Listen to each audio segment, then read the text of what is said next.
सनातन धर्मं पंचम वस्तु अस्ति। प्रथमा वस्तु एकम ब्रह्मा, द्वितीय नास्ति नास्ति किंचन। द्वितीय वस्तु साष्टांग कर्तव्य। तृतीय वस्तु दानम दीक्षिता। चतुर्थ वस्तु वरतधारी। पंचम वस्तु तृतीय यात्रा कर्तव्य। गंगा जलेषु भवति स्नानम कर्तव्य। पापी के नबी के सामने अपनी जबान खोले तो नबी का अपना सगा चचा अबू लहब खड़ा हो गया और कहने लगा, क्या है मोहम्मद, क्या तूने हम लोगों को इसीलिए जमा किया था, यही सुनाने के लिए कि मैं अल्लाह का रसूल हूं, कुरान की आयतें मेरे ऊपर उतरी है, यही सुनाने के लिए ऐ मोहम्मद सल्लल्लाहु ताला अलैहि वसल्लम तू बर्बाद हो जा, हलाक हो जा, क्या यही सुनाने के लिए तुमने बोला था? एक्शन ले लिया। किसने? अपने चचा ने। उस दावत के ऊपर एक्शन ले लिया तो नबी ने उस एक्शन के बदले में रिएक्शन नहीं लिए, वरना मामलात बिगड़ जाते। ये देखिए एक तरीका है, कुछ मौलवी एक साथ इकट्ठे हो करके गांव-गांव में, महल्ले में जाके तबलीग करते हैं, नमाज की दावत देते हैं, रोज़े की दावत देते हैं, कुरान और हदीस की तरफ लोगों को बुलाते हैं, लेकिन बेनमाजियों की तादाद जब बढ़ जाती है और शराबियों की तादाद जब बढ़ जाती है और उल्टे वो लोग जब एक्शन लेने लगते हैं, मौलवी लोगों को कुछ मिलता उल्टा नहीं है, चले आते हैं शराब नोशी से आम को रोकने के लिए, चले आते हैं ये नमाज की दावत के लिए, ये नमाज की तबलीग के लिए। जब वो लोग थोड़ा सा टाइट हो जाते हैं तो हम उलमा क्या करते हैं, छोड़ देते हैं, चलो मरोगे तो तुम मरो, जाओ, मेरा क्या करना है, मैं अपना खाता हूं, तू अपना खाता है। नहीं मेरे भाइयों, नहीं, ये तरीका नहीं होना चाहिए। जब अबू लहब ने एक्शन लिया, ऐ मोहम्मद तू हलाक हो जा, ऐ मोहम्मद तू बर्बाद हो जा, क्या तूने हम लोगों को इसीलिए जमा किया था? जब अपने चचा ने एक्शन ले लिया तो नबी ने उसके जवाब में कुछ नहीं कहा, खामोशी से आप उस पहाड़ से नीचे उतर गए और खामोशी से अल्लाह के रसूल अपने घर की तरफ चले गए। नबी की खामोशी इस बात की दलील है कि हर सवाल का जवाब नहीं दिया जाता है। अगर अल्लाह के रसूल उस वक्त कुछ बोलते तो मामलात बिगड़ जाता। जो सोच के अल्लाह के रसूल दावत और तबलीग के मैदान में आए थे, ये काम आप नहीं कर पाते। उस वक्त अगर अल्लाह के रसूल कुछ बोलते तो मामला बिल्कुल उल्टा हो जाता, बिगड़ जाता। तो अल्लाह के रसूल अपने घर में चले गए। जब अल्लाह के रसूल ने कुछ एक्शन नहीं लिया तो अल्लाह रब्बुल आलमीन ने एक सूरत ही नाजिल कर दी। क्या? तब्बत यदा अबी लहब, है अबू लहब, मेरा नबी हलाक नहीं होगा, मेरे नबी को मैं हलाक नहीं करूंगा, बल्कि अबू लहब तू हलाक हो जाएगा। अल्लाह ने एक सूरत ही नाजिल कर दी। मेरे भाइयों, जब तक ये दुनिया बाकी रहेगी, जब तक मुसलमान बाकी रहेंगे इस दुनिया में और कुरान की इस सूरत की जब तिलावत करेंगे मेरे भाइयों, तो अबू लहब की जात पर लानत बरसती रहेगी, लानत बरसती रहेगी। यह है दावत का तरीका, यह है तबलीग का तरीका। दावत कैसे दी जाए, किस अंदाज में दी जाए, थोड़ा मैंने आपके सामने खुल के रख दिया। अब आइए मैं असल पॉइंट की तरफ आ रहा हूं, नमाज। आज जिस मौजू पर मैं बोलूंगा वो है नमाज। देखिए, इस्लाम में, मज़हबे इस्लाम में तौहीद के बाद, मेरी बात को एक एक जुमले को आप गौर करके सुने। मज़हबे इस्लाम में तौहीद के बाद सबसे अहमियत अगर किसी इबादत की है तो वो है नमाज। दूसरे नंबर पे क्या है? नमाज। दलील ये हदीस पाक जिसको इमाम बुखारी रहमहुल्लाह अपनी किताब सही बुखारी में किताबुल ईमान के अंदर लाए हैं।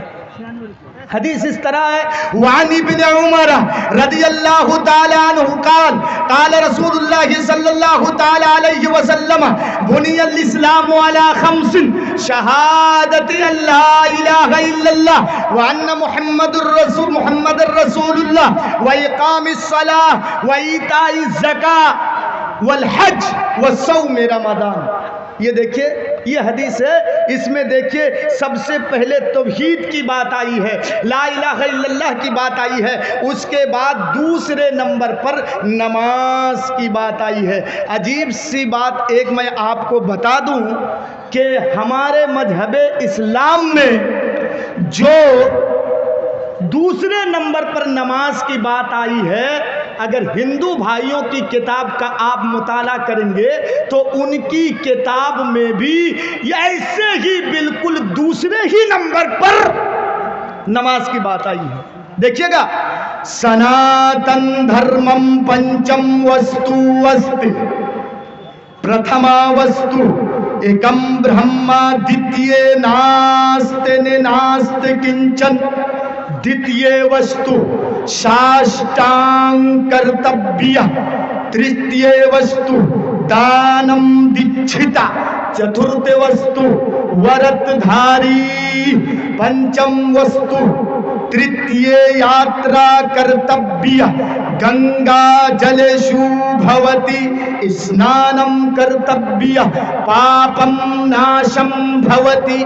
ये देखिए, इसमें भी आप देखेंगे कि दूसरे नंबर पर नमाज की बात आई है, नमाज की, जिसको साष्टांग कहा गया है, असल में है साष्ट अंग, यानी 8 अंगों के साथ ईश्वर की पूजा करना, ईश्वर की इबादत करना। तो मैं उधर नहीं जाऊंगा, इधर बोलना मैं बहुत कम कर दिया हूं, सिर्फ आपको दिखा दिया कि हमारे हदीस में जिस तरीके से दूसरे नंबर पर नमाज की बात आई है, वैसे ही मंत्र में भी दूसरे नंबर पर नमाज की बात आई है। अब आइए और एक चीज की तरफ मैं ले चलता हूं। अल्लाह रब्बुल आलमीन ने या नबी करीम जनाब मुहम्मदुर रसूलुल्लाह सल्लल्लाहु ताला अलैहि वसल्लम ने किसी भी इबादत के छोड़ने पर, किसी भी इबादत के तर्क करने पर गुनाह तो बतलाया है, लेकिन कुफ्र और शिर्क नहीं बतलाया। लेकिन नमाज एक ऐसी इबादत है जो है वो लिखा हुआ। अच्छा, आमिर हुसैन की छोटी माँ अपने मरहूम शौहर के नाम 2000 रुपये और अपने पोते के नाम 1000 रुपये बाकी और 3 भरी चांदी, दोनों के लिए दुआ की दरखास्त है। इंशाअल्लाह मैं आखिर में सबके लिए दुआ करूंगा। बस मैं थोड़ा सा 10 मिनट के लिए कुछ सुना रहा हूं, उसके बाद मैं मौजू चेंज कर दूंगा। मैं माहौल समझ रहा हूं, मौजू चेंज करना पड़ेगा मुझको। सुनिए, मैं आखिर में इंशाअल्लाह सबके लिए दुआ करूंगा। तो सुनिए, किसी भी इबादत के बारे में कुफ्र और शिर्क नहीं बतलाया है, लेकिन नमाज एक ऐसी इबादत है कि इसके बारे में कुफ्र भी बतलाया है और शिर्क भी बतलाया है जो नमाज छोड़ता है। सुनिए, नबी करीम जनाबी मुहम्मदुर रसूलुल्लाह सल्लल्लाहु ताला अलैहि वसल्लम ने फरमाया, ऐ लोगों, मेरा दिल करता है कि मैं बिलाल से कहूं, बिलाल तुम अजान दो। ये बिलाल नबी के बहुत प्यारे मुअद्दिन थे। हातिमी बाजार वालों सुनो, हजरत बिलाल रदी अल्लाह ताला अन्हु को अल्लाह के रसूल ने अजान की ड्यूटी दी थी। मस्जिद नबवी में ये मुअद्दिन थे। अल्लाह के रसूल ने कहा, सुनो ऐ लोगों, मेरा दिल करता है कि मैं बिलाल से कहूं कि तुम अजान पुकारो, अजान दो। اور کسی صحابی کو میں حکم دوں کہ جاؤ تم لوگوں کو نماز پڑھا دو، اور میں گاؤں میں محلے میں گھس کر کے چیک کروں اور دیکھوں کہ کون مسجد میں نماز پڑھنے کے لیے نہیں آیا ہے، کون مسجد میں نماز پڑھنے کے لیے نہیں آیا ہے۔ میں جاؤں چیک کروں اور دیکھوں کہ کون نماز پڑھنے کے لیے نہیں آیا ہے، اور میں اس کے گھر کو آگ لگا دوں، جلا دوں، اس شخص کو اس کے گھر کے ساتھ میں جلا کر کے راکھ کر دوں۔ لیکن لوگوں، میں اس لیے نہیں جلاتا ہوں کسی کے گھر کو کہ اس کے گھر میں چھوٹے چھوٹے دودھ پیتے بچے بھی ہوں گے، اس کے گھر میں گائے بندھی ہوئی ہوگی، اس کے گھر میں بکری بھی بندھی ہوئی ہوگی، بے زبان بکری، بے زبان گائے، چھوٹے چھوٹے دودھ پیتے بچے ہیں، اسی لیے میں ان کے گھروں میں آگ نہیں جلاتا ہوں۔ نہیں تو میرا دل کرتا ہے کہ اذان سننے کے بعد جو گھر میں بیٹھا رہے اور مسجد میں نہ آئے، میں ان کے گھروں کو جا کر کے آگ لگا دوں۔ چمنی بازار والوں سنو، نبی کی حدیث سے کیا پتا چلا کہ نماز اذان کے سننے کے بعد جو گھر میں بیٹھا رہا، اسلام کی درشٹی میں، اسلام کی نظر میں، میرے بھائیوں، یہ جرم عظیم ہے، جرم عظیم ہے۔ جو اذان سننے کے بعد اپنے گھر میں بیٹھا رہے، میرے بھائیوں، نبی کہتے ہیں کہ میرا تو دل کرتا ہے کہ میں ان کے گھر میں آگ لگا دوں۔ اس سے آپ پتہ لگائیے کہ نماز کتنی بڑی عبادت ہے، کتنی بڑی عبادت ہے۔ اچھا، ایک چیز بتائیے، جب نماز فرض ہوئی تو سوال یہ پیدا ہوا کہ لوگوں کو کیسے پتہ چلے، کیسے پتہ چلے کہ نماز کا ٹائم ہو گیا ہے؟ آج کل ہمارے پاس گھڑی ہے، موبائل ہے، آج گوگل بتلا دے رہا ہے کہ ظہر کا ٹائم کیا ہے، عصر کا ٹائم کیا ہے۔ نبی کے زمانے میں یہ گھڑیاں موجود نہیں تھی، سورج کو دیکھ کر کے نماز کا ٹائم پتہ لگاتے تھے کہ ظہر کا ٹائم یہ ہے، عصر کا ٹائم یہ ہے۔ تو جب نماز فرض ہو گئی تو آپ جیسے بیٹھے ہیں، سنیے، اس کو سنانے کے بعد میں تھوڑا سا دوسری طرف میں جاؤں گا، سنیے گا۔ تو ایک سوال یہ پیدا ہوا کہ لوگوں کو کیسے بلائیں نماز کے لیے، کیسے پتہ چلے کہ نماز کا ٹائم ہو گیا ہے؟ تو اللہ کے رسول میٹنگ بلائے، مشورہ لیے صحابہ کرام سے، تو صحابہ کرام نے مشورہ دیا۔ کسی نے کہا کہ اللہ کے رسول، جب نماز کا ٹائم ہو جائے تو ہم گاؤں میں، محلے میں آگ جلائیں گے، آگ، تاکہ لوگوں کو دیکھ کر کے پتہ چل جائے کہ نماز کا ٹائم ہو گیا ہے اور وہ مسجد میں آ جائیں گے، ہم آگ جلائیں گے۔ اچھا، کسی نے کہا کہ نہیں اللہ کے رسول، ہم گھنٹی بجائیں گے، جب نماز کا ٹائم ہو جائے تو ہم گھنٹی بجائیں گے تاکہ لوگوں کو پتہ چل جائے کہ نہیں نماز کا ٹائم ہو گیا۔ کسی نے کہا نہیں اللہ کے رسول، شنکھ بجایا جائے، جس کو شاید بھوپو بولا جاتا ہے۔ اللہ کے رسول نے کہا نہیں، یہ دوسروں کی مشابہت ہو رہی ہے، نہیں، نہ آگ جلائیں گے، نہ یہ کیا کہتے ہیں گھنٹی بجانا، ٹھیک ہے، چلو آج میٹنگ برخاست کر دو، کل پھر ہم لوگ مشورہ کریں گے۔ دوسرے دن پھر سب جمع ہو گئے۔ جمع ہونے کے بعد اللہ کے رسول نے کہا کہ اچھا بتاؤ کیا کیا جائے، کیسے لوگوں کو پتہ چلے کہ نماز کا ٹائم ہو گیا ہے؟ تو سنیے، بہت پیاری بات بتا رہا ہوں، سنیے گا، بہت پیاری بات۔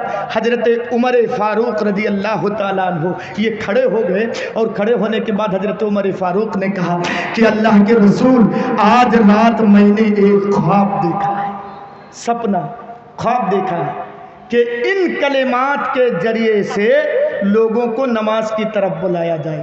کیا خواب دیکھا ہے؟ سنیے، اللہ اکبر، اللہ اکبر، اللہ اکبر، اللہ اکبر، دو بار یہ، اشہد ان لا الہ الا اللہ، اشہد ان لا الہ الا اللہ، دو بار یہ، اشہد ان محمد رسول اللہ، اشہد ان محمد رسول اللہ، دو بار یہ، حی علی الصلاۃ، حی علی الصلاۃ، دو بار یہ حی علی الفلاح، حی علی الفلاح، دو بار یہ اللہ اکبر اللہ اکبر، ایک مرتبہ یہ جملہ لا الہ الا اللہ، ایک مرتبہ یہ جملہ۔ پوری اذان سنا دی حضرت عمر نے۔ جب حضرت عمر نے اپنا خواب نبی کے سامنے بیان کیا، دوسرے صحابہ اٹھ کر کے کہنے لگے کہ اللہ کے رسول یہی خواب میں نے بھی دیکھا ہے۔ ایک اور صحابی اٹھ گئے اور کہنے لگے اللہ کے رسول یہ خواب تو میں نے بھی دیکھا ہے۔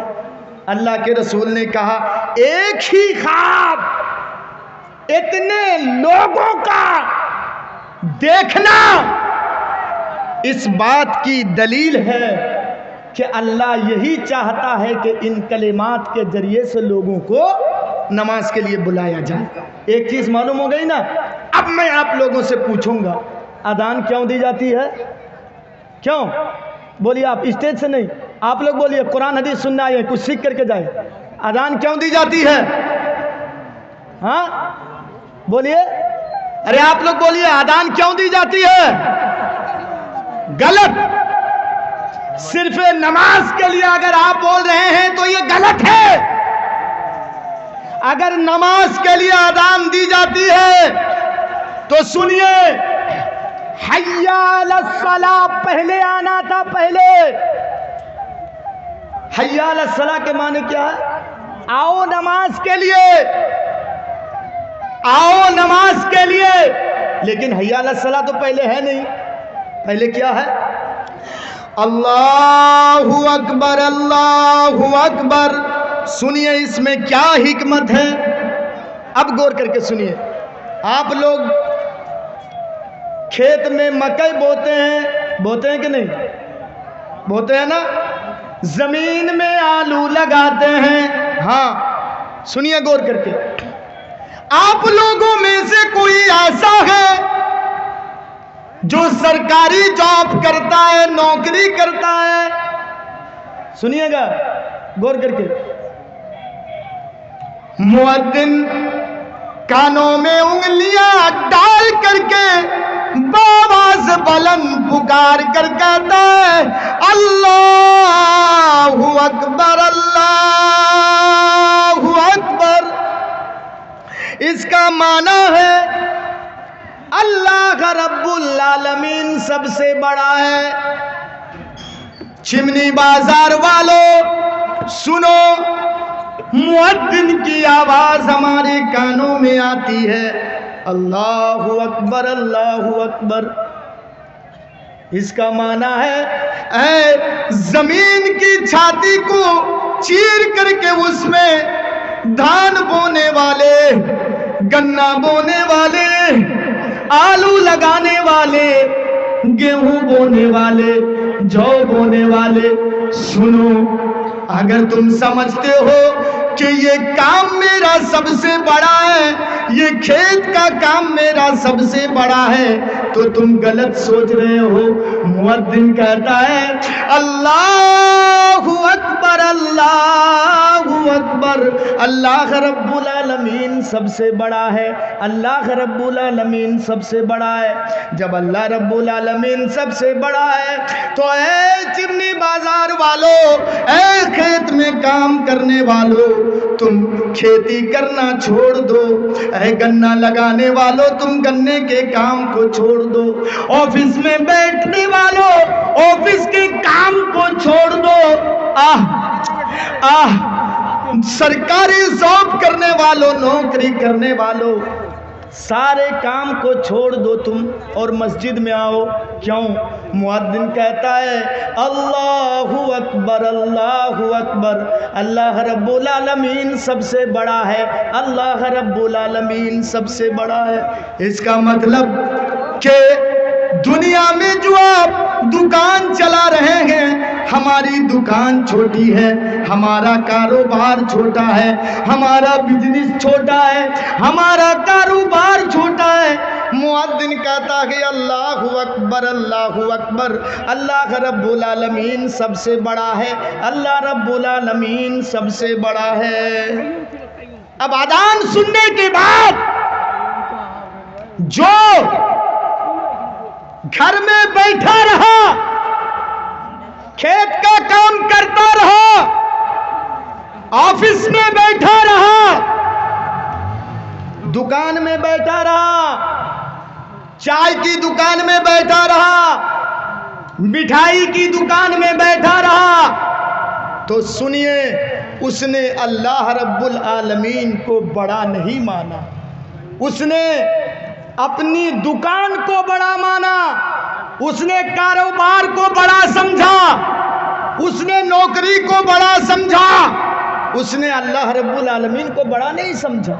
ये देखिए, उसके बाद जिसने अल्लाह को बड़ा मान लिया, अल्लाह को बड़ा मान लिया, उनसे कहा जा रहा है अशहदु अल्ला इलाहा इल्लल्लाह। तुमने अल्लाह को बड़ा तो मान लिया, लेकिन सुनो, तुम्हारे लिए ये पहली नसीहत है कि तुम जो नमाज पढ़ने के लिए आ रहे हो, तो ये नमाज तुम कहीं बाप के डर से तो नहीं पढ़ रहे हो, कहीं गांव वालों के डर से तो नहीं पढ़ रहे हो, मोहल्ले वालों के डर से तो नहीं पढ़ रहे हो। अशहदु अल्ला इलाहा इल्लल्लाह, इस बात की गवाही दो कि अल्लाह के अलावा कोई माबूद बरहक नहीं है, अल्लाह के अलावा कोई सच्चा माबूद नहीं है। सुनो, नमाज पढ़ोगे तुम अल्लाह के लिए, नमाज पढ़ोगे तुम अल्लाह को खुश करने के लिए, इसीलिए कहा जा रहा है अशहदु अल्ला इलाहा इल्लल्लाह। बातें अच्छी लग रही है? सुनिए, आप लोग एक दो करके उठ रहे हैं, सोच रहे हैं कि मौलाना चंदा करेंगे, चंदा नहीं देना है हम लोगों को, भागेंगे अब हम लोग, जेब हम लोगों का खाली हो गया है। कुरान की बातें सुनने के बाद आपको कैसे दिल करता है कि हम उठ के भागें? मैंने तो चंदा आप लोगों से मांगा नहीं है। सुनिए, नबी करीम जनाबे मोहम्मदुर रसूलुल्लाह, मैं थोड़ा सा साइड ले रहा हूं। सुनिए, जब आप चंदा करते तो जानते हैं सहाबाए किराम कैसे चंदा देते थे? मालूम है? एक मर्तबा अल्लाह के रसूल खड़े हो गए, और खड़े होने के बाद अल्लाह के रसूल ने कहा कि सुनो, कौन है जो अल्लाह के रास्ते में खर्च करे, कौन है जो अल्लाह के रास्ते में दे, मैं वादा करता हूं कि मैं उसको जन्नत दिलवाऊंगा। हजरत उस्मान गनी रज़ी अल्लाह ताला अन्हु खड़े हो गए, और खड़े होकर के कहने लगे अल्लाह के रसूल 100 ऊँट मैं दे रहा हूं। कितने ऊँट? 100। देख रहे हैं, एक दो नहीं, नबी की एक आवाज़ पर, क्या ईमान था उन लोगों का, नबी की एक आवाज़ पर खड़े हो गए और कहने लगे अल्लाह के रसूल मैं 100 ऊँट अल्लाह के रास्ते में दे रहा हूँ। हजरत उस्मान गनी नबी के कौन थे मालूम है? कौन थे? दामाद मोहतरम। अरे कुछ सीख करके जाइए, आप लोग आते हैं चले जाते हैं, कुछ मालूम नहीं रहता है, दिन की मोटी मोटी चीज़ें मालूम होना चाहिए। सुनिए, ये नबी के दामाद थे। दामाद समझे ना, जिसको शायद आप लोग जवाई बाबू बोलते हैं, यही बोलते हैं ना, बड़ी इज्जत करते हैं, घर में देसी मुर्गा जबा कर देते हैं। नबी के ये दामाद थे, और जानते हैं इनके नाम के साथ गनी लगा हुआ है, उस्मान गनी, यानी ये मालदार थे, महाजन थे, ये रुपये पैसे वाले, बहुत अमीर थे। अल्लाह के रसूल ने कहा उस्मान बैठ जाओ, बैठ जाओ। अल्लाह के रसूल ने 2 बार फिर ऐलान किया। दोबारा क्या कहा अल्लाह के रसूल ने? उस्मान को छोड़ करके दूसरा कोई है जो अल्लाह के रास्ते में कुछ दे? फिर हजरत उस्मान उठ गए, उठ करके कहने लगे अल्लाह के रसूल 100 ऊँट और दे रहा हूँ मैं, ये ले लीजिए, जन्नत हमको दीजिए अल्लाह के रसूल, 100 और दे रहा हूँ। कितने हुए? कितने हुए? 200। कुछ बोलिएगा तब जाकर के मुझे बोलने में अच्छा लगेगा। 200 ऊँट दे दिए अल्लाह के ये हजरत उस्मान गनी रज़ी अल्लाह ताला अन्हु। अल्लाह के रसूल ने कहा उस्मान बैठो, तुम 200 दे चुके, अब मैं तुमसे नहीं कह रहा हूँ, दूसरों से कह रहा हूँ, बैठ जाओ। कौन है जो अल्लाह के रास्ते में दे? फिर हजरत उस्मान गनी उठ गए तीसरी बार, कहने लगे अल्लाह के रसूल चंदा किसी से लेने की जरूरत नहीं, अल्लाह के रसूल मैं अकेले दे दूंगा। اور 100 لے لیجئے. کتنا ہوئی؟ 300. اللہ کے رسول نے کہا ارے عثمان میں تم سے نہیں کر رہا ہوں، بیٹھو میں تم سے نہیں کر رہا ہوں، کسی دوسرے کو موقع تو دو، بیٹھ جاؤ میں تم سے نہیں کر رہا ہوں، بیٹھ جاؤ. حضرت عثمان بیٹھ گئے. اللہ کے رسول نے کہا اے لوگوں، عثمان کو چھوڑ کر کے، میرے پیارے داماد کو چھوڑ کر کے، یہ میرے داماد جس نے میرے کلیجے کو ٹھنڈا کیا ہے، میری ایک بیٹی نہیں بلکہ 2 بیٹی میں نے عثمان کو دی ہے. اے لوگوں سنو، عثمان کو چھوڑ کر کے تیسرے نمبر پر کوئی ہے جو اللہ کے راستے میں کچھ دے. اتنا سننے کے بعد پھر حضرت عثمان اٹھ گئے اور کہنے لگے اللہ کے رسول رکیے 100 اور لے لیجیے. کسی سے لینے کی ضرورت نہیں اللہ کے رسول، 100 اور میں دے رہا ہوں، اور 100 لکھ لیجیے. کتنے ہوئے؟ 400. ابھی آپ کا امتحان لوں گا، بڑا اچھا حساب کر رہے ہیں آپ لوگ. ہاں 400 دے چکے. اٹھنا بیٹھنا بند کیجئے، کوئی بھاگیے گا نہیں، میں چندہ نہیں لوں گا، کوئی بھاگیے گا نہیں. بہت اچھا حساب کر رہے ہیں آپ لوگ. 400 ہو گئے.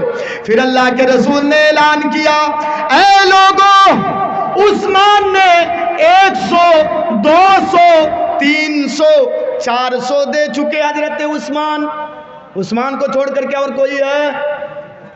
پھر حضرت عثمان اٹھ گئے، کہنے لگے اللہ کے رسول ارے جنت مجھے دیجئے، چندہ مجھ سے لے لیجئے، اور 100 لکھ لیجئے، کسی سے چندہ لینے کی ضرورت نہیں. حضرت عثمان جب اٹھ گئے تو کتنے ہوئے؟ 500 دے دیے. اللہ کے رسول نے کہا عثمان ارے کسی دوسروں کو موقع دو، بیٹھو تم، میں تم سے نہیں کہہ رہا ہوں، کسی دوسرے کو موقع دو. پھر اللہ کے رسول اعلان کیے کہ عثمان کو چھوڑ کر کے کوئی ہے جو اللہ کے راستے میں کچھ دے. حضرت عثمان پھر اٹھ کر کے کہنے لگے اللہ کے رسول 1 2 نہیں، پھر 100 لے لیجئے. 600. نبی نے پھر بند نہیں کیا. پھر اللہ کے رسول اور ایک مرتبہ اعلان کیے، 7 مرتبہ اے چمنی بازار والوں سنو، اس سے پہلے میں آپ کے اس مدرسے میں بحیثیت مقرر آیا تھا، لیکن میں تقریر نہیں کر پایا تھا. کیا معلوم کہ آپ کے یہاں لوگ 12-1 بجے ہی بھاگ جاتے ہیں. قرآن سنانے نہیں پایا تھا، حدیث سنانے نہیں پایا تھا. اے لوگوں سنو، نبی نے ایک ہی جگہ میں 1-2 بار نہیں 7 بار نبی نے اعلان کیا، 7 بار نبی نے اعلان کیا. اور 7 مرتبہ حضرت عثمان غنی اٹھ گئے اور کہنے لگے اے اللہ کے رسول چندہ کسی اور سے لینے کی ضرورت نہیں ہے. اللہ کے رسول اکیلے میں 100-200 نہیں بلکہ میں 700 اونٹ اکیلے دے رہا ہوں. میرے بھائیوں، جب حضرت عثمان اکیلے 700 اونٹ دے چکے، اے نوجوان بھائیوں، دن میں 1000 روپے کمانے والوں، 500 روپے کمانے والوں، چائے بیڑی سگریٹ تمباکو میں 150 ختم کر دینے والوں، دن میں سنو میرے بھائیوں، 700 اونٹ حضرت عثمان جب دے چکے اور جانے لگے، نبی اکرم نے جیسے ہی عثمان مسجد سے باہر نکل رہے ہیں، اللہ کے رسول نے کہا کہ لوگوں سنو، ابھی جبرائیل امین میرے پاس آئے تھے اور آ کر کے جبرائیل امین یہ مجھ کو بتا کے گئے کہ اے لوگوں، آج کے بعد سے اگر عثمان ایک بھی نیکی کا کام نہ کرے، آج کے بعد سے عثمان اگر ایک بھی نیکی کا کام نہ کرے، پھر بھی عثمان